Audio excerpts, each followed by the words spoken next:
இந்த ராஜேஸ்வரியோட நடிப்புக்கு ஒரு முற்றுப்புள்ளி வைக்கணுன்றதுக்காக நம்ம விஜயும் நம்ம மல்லியும் ராஜேஸ்வரியோட வழியிலே போக போகிறாங்க.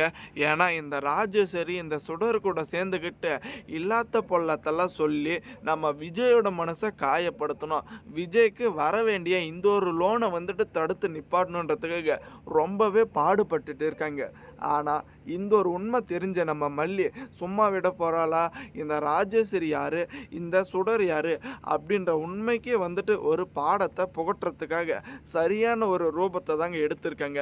ஏன்னா எந்த ஒரு லோன் வந்துட்டு நம்ம விஜய்க்கு கிடைக்கக்கூடாதுன்றதுக்காக நம்ம விஜய் மேலே வீண் பழியை போட்டு விஜயை ஒரு குற்றவாளின்ற மாதிரி வந்துட்டு இந்த மேனேஜர் முன்னாடி இந்த ராஜேஸ்வரி நிரூபித்தாங்களோ, அந்த மேனேஜரே வந்துட்டு நம்ம விஜய்க்கு வழியார கூப்பிட்டு, சார் உங்களுக்கு வந்துட்டு நான் வந்துட்டு அப்ளை பண்ணிடுறேன் லோனு, நீங்கள் எதுக்கும் கவலைப்படாதீங்க அப்படின்றதையும், அதே சமயம் நீங்கள் வந்துட்டு இன்னும் எந்த ஒரு உதவி இருந்தாலும் தனிப்பட்ட முறையில் எங்ககிட்ட கேளுங்க அப்படின்ற மாதிரியும் நம்ம விஜய்க்கு சாதகமாக தான் இந்த ஒரு மேனேஜர் சொல்லியிருக்காங்க. ஆனால் வரப்போகிற எபிசோடில் இது மொத்தம் நம்ம விஜய்க்கு போதாதுங்க.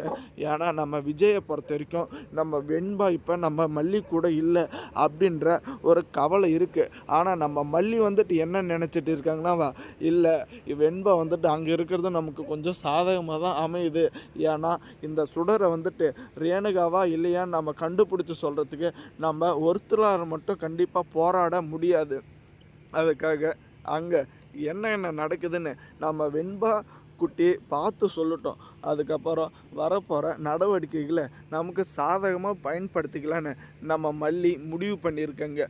ஆனால் இந்த ஒரு உண்மை தெரியாமல் இந்த ராஜேஸ்வரியை பற்றி இந்த சுடர் ஃபோன் பண்ணி உங்களுடைய அந்த ஒரு நாடகத்தில் என்னையும் வந்துட்டு ஏற்றுக்கிறீங்களா, நம்ம எல்லாரும் சேர்ந்து போராடுவோமா அப்படின்ற மாதிரி பேசிகிட்டு இருக்காங்க. ஆனால் இது எல்லாமே பார்த்திங்களன்னா நிரந்தரமாக நிற்குமான்னு நினச்சாதான் கிடையாதுங்க. ஏன்னா இந்த மல்லியை பொறுத்த வரைக்கும் கூடிய சீக்கிரத்தில் இன்னும் எவ்வளோக்கு எவ்வளோ முடியுமோ அவ்வளோ நாள் இழுக்கு அடித்தாலும் பிரச்சனை இல்லை. இவ சுடர் தான் ரேணுகாவே கிடையாதுன்ற உண்மையை எல்லாரும் மத்தியில் நிரூபித்து செருப்பால் அடிக்கிற மாதிரி இவளுக்கு ஒரு எண்ணத்தை வர வைக்கணுன்றதுக்காக நம்ம மல்லியோட மனசுக்குள்ளே இப்படி ஒரு ஆதாயங்கத்தை ஏற்படுத்திட்டாங்க.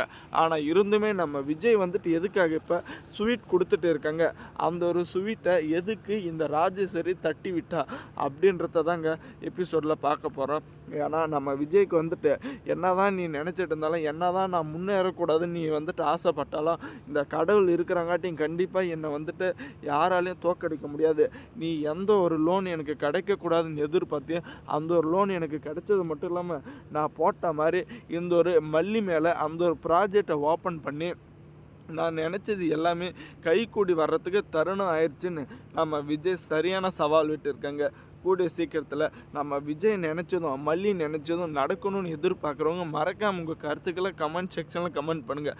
ஒரு வழியாக இதை ரேணுகா கிடையாது சுடர் தான் எப்படியாச்சும் நம்ம வெண்பாவும் கூடிய சீக்கிரத்தில் நிரூபிச்சிட போகிறாங்க. தேங்க்ஸ் ஃபார் வாட்சிங் மல்லி நேயர்களுக்கு. ஏன்னா இந்த மல்லியை பொறுத்த வரைக்கும் எப்படியாச்சும் நிரந்தரமாக நம்ம விஜய் கூட வாழணும். அதே சமயம் இந்த வெண்பாவும் வந்துட்டு இந்த ரேணுகா கூட இருக்கக்கூடாது. தேங்க்ஸ் ஃபார் வாட்சிங்.